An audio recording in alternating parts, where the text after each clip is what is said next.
Teks cerita sejarah bukan hanya untuk fungsi rekreatif semata, tetapi ia adalah jembatan pengetahuan dan sekaligus pengalaman manusia terhadap peristiwa-peristiwa yang terjadi di masa lampau, bahkan bisa juga menjadi hipotesa untuk membaca masa depan.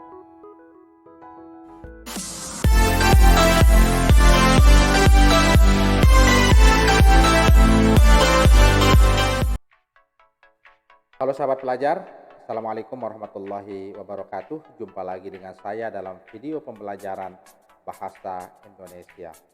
Pada sesi kali ini kita akan mempelajari satu topik yang menarik, yaitu teks cerita sejarah.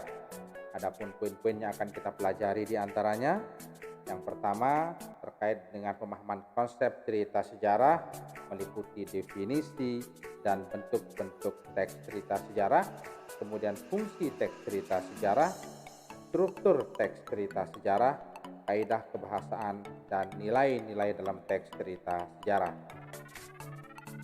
Nah, sahabat pelajar, adapun pengertian teks cerita sejarah secara etimologi, sejarah berasal dari bahasa Arab yaitu sajaratun yang artinya pohon, dalam bahasa Inggris dikenal dengan istilah history atau masa lampau, dan dalam bahasa Yunani historia yang artinya pencarian informasi.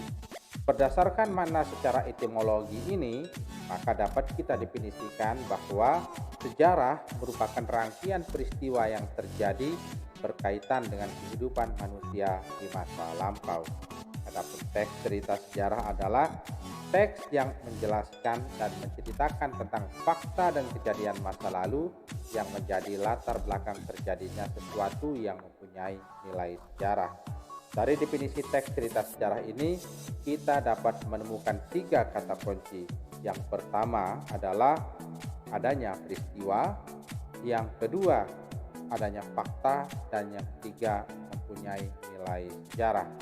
Sahabat pelajar, selanjutnya adapun bentuk teks cerita sejarah kita bisa kategorikan menjadi 2. Kategori yang pertama berdasarkan peristiwa dan kategori yang kedua berdasarkan tujuan.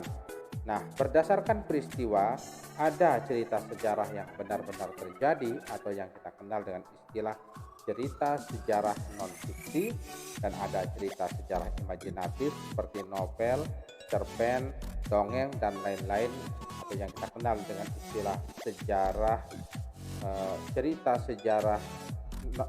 sejarah fiksi. Kemudian berdasarkan tujuan ada cerita sejarah ekspositoris, yaitu seorang penulis menghendaki dari teks cerita sejarah itu pembaca mendapatkan pengalaman berupa bertambahnya wawasan dan pengetahuan. Dan ada cerita sejarah sugestif, yaitu ketika penulis tidak hanya mengharapkan pembaca mendapatkan pengalaman berupa pengetahuan dan bertambahnya wawasan, tetapi sekaligus juga pembaca tergerak untuk melakukan suatu tindakan positif seperti perilaku tokoh dalam sejarah tersebut berdasarkan peristiwa yang ada di dalamnya. Selanjutnya, berdasarkan peristiwanya tadi, kita bagi menjadi 2, ada sejarah fiksi dan sejarah non-fiksi. Nah, sejarah fiksi itu adalah sejarah yang ditulis dalam pengisahannya berdasarkan dunia nyata, hanya saja penggambaran kehidupan batin tokoh lebih mendalam dan menyajikan kehidupan sesuai dengan pandangan pengarang. Artinya, dalam sejarah fiksi ini, seorang penulis tetap berdasarkan peristiwa yang sebenarnya, hanya saja dalam menggambarkan tokohnya sangat mengandalkan hal-hal yang bersifat imajinatif. Kemudian ada sejarah non-fiksi, yaitu sejarah yang disusun berdasarkan fakta atau data yang objektif. Penggambaran tokoh ditulis berdasarkan fakta dan menyajikan kehidupan tokoh berdasarkan data atau fakta. Jadi penulis menulis sejarahnya berdasarkan data-data yang dia temukan di lapangan.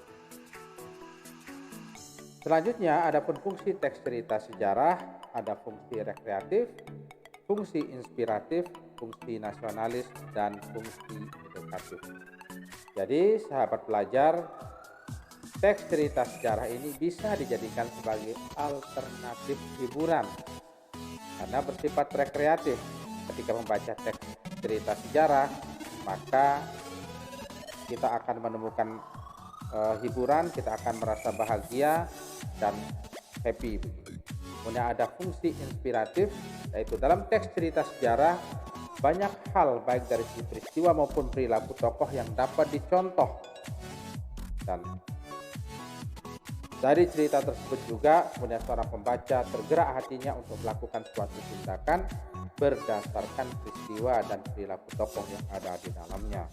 Kemudian fungsi nasionalis, terutama pada cerita-cerita sejarah perjuangan bangsa, maka pembaca akan menemukan akan tumbuh rasa nasionalisme pada dirinya, bahkan akan tumbuh rasa patriotisme pada diri pembaca.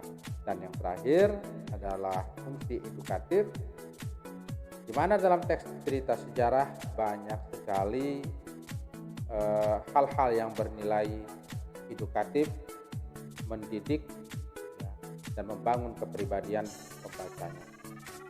Selanjutnya, struktur teks cerita sejarah. Adapun struktur teks cerita sejarah ini ada 3. Yang pertama ada orientasi, kemudian yang kedua urutan peristiwa, dan yang ketiga reorientasi. Orientasi itu adalah bagian yang berisi tentang pengenalan atau pembukaan dari teks cerita sejarah.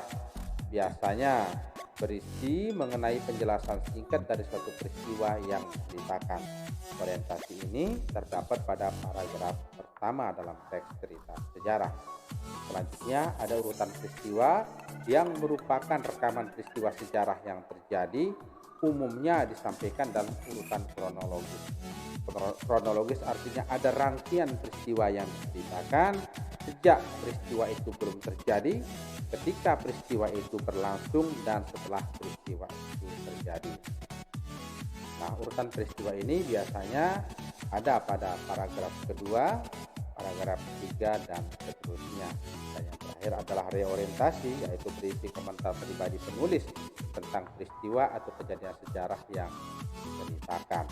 Orientasi ini boleh ada, boleh tidak, dan biasanya menjadi paragraf penutup. Untuk lebih jelasnya, mari kita perhatikan contoh berikut pada teks cerita sejarah Raden Ajeng Kartini.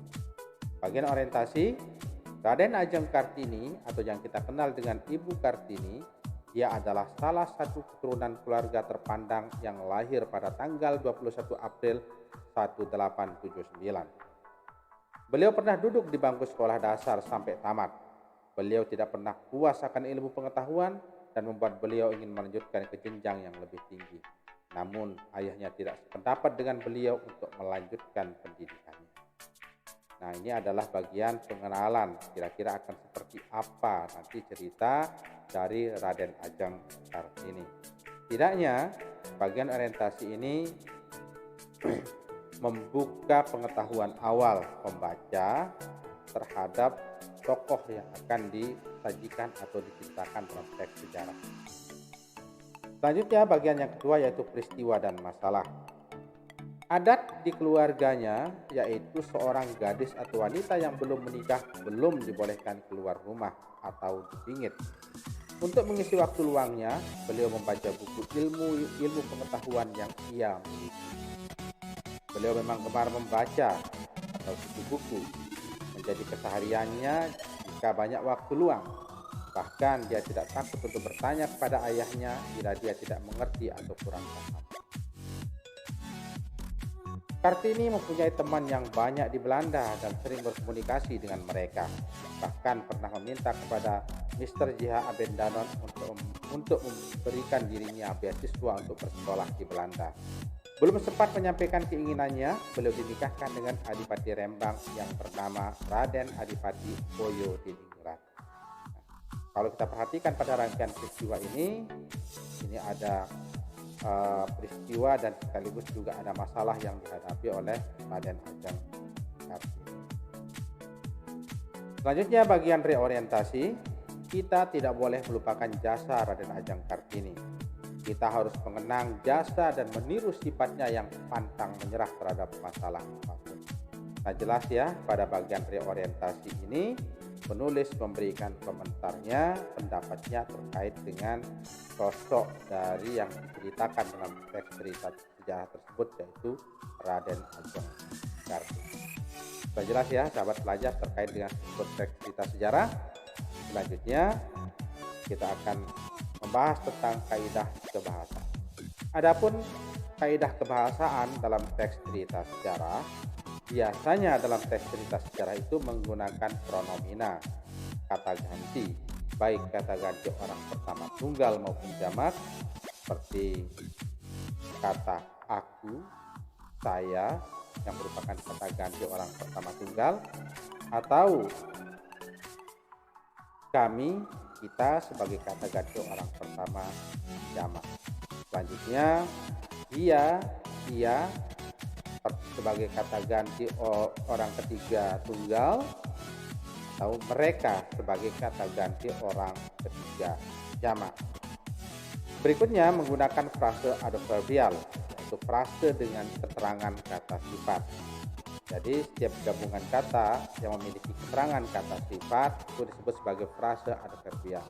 Dan teks cerita sejarah banyak menggunakan frase ini, seperti kata sangat baik, agak manis, dan sebagainya. Kemudian ada verba material, kata yang berfungsi menunjukkan aktivitas yang dilakukan oleh partisipan. Contohnya menulis, mengepel, menyapu. Dan berikutnya ada konjungsi temporal, yaitu kata sambung waktu yang berfungsi menata urutan peristiwa yang diceritakan, seperti kata saat, sesaat, ketika, sesudah, sebelum, dan sebagainya. Nah, sahabat pelajar, selanjutnya bagian yang terakhir pada uraian kita kali ini tentang nilai-nilai yang terdapat dalam teks cerita sejarah. Adapun nilai-nilai yang terdapat dalam teks cerita sejarah diantaranya ada nilai budaya, nilai moral atau etika, dan nilai agama. Nilai budaya adalah nilai yang berkaitan dengan kehidupan masyarakat, peradaban, dan kebudayaan. Contohnya adalah nilai kesopanan dan menjaga etika pada saat memasuki tempat-tempat yang baru. Atau bisa juga terkait dengan adat istiadat dalam melaksanakan prosesi pernikahan. Kemudian nilai moral atau etika adalah nilai yang berkaitan dengan kesopanan dan budi pekerti. Contoh yang umum adalah ajaran tentang yang lebih muda menghormati yang lebih tua dan yang tua menyayangi yang lebih muda. Berikutnya ada nilai agama. Nilai agama ini nilai yang dapat diambil yang berkaitan dengan agama, misalnya terkait dengan peribadatan, sholat, puasa, melaksanakan doa bersama, termasuk juga diantaranya adalah tentang sikap toleransi dalam beragama. Baiklah sahabat pelajar, demikianlah ulasan kita tentang teks cerita sejarah. Mudah-mudahan dapat dipahami dengan baik. Gali terus informasi sebanyak-banyaknya sehingga membuat pengalaman dan pengetahuan Anda semakin solid tentunya. Semoga bermanfaat. Terima kasih atas perhatiannya. Sampai jumpa pada video pembelajaran selanjutnya. Assalamualaikum warahmatullahi wabarakatuh.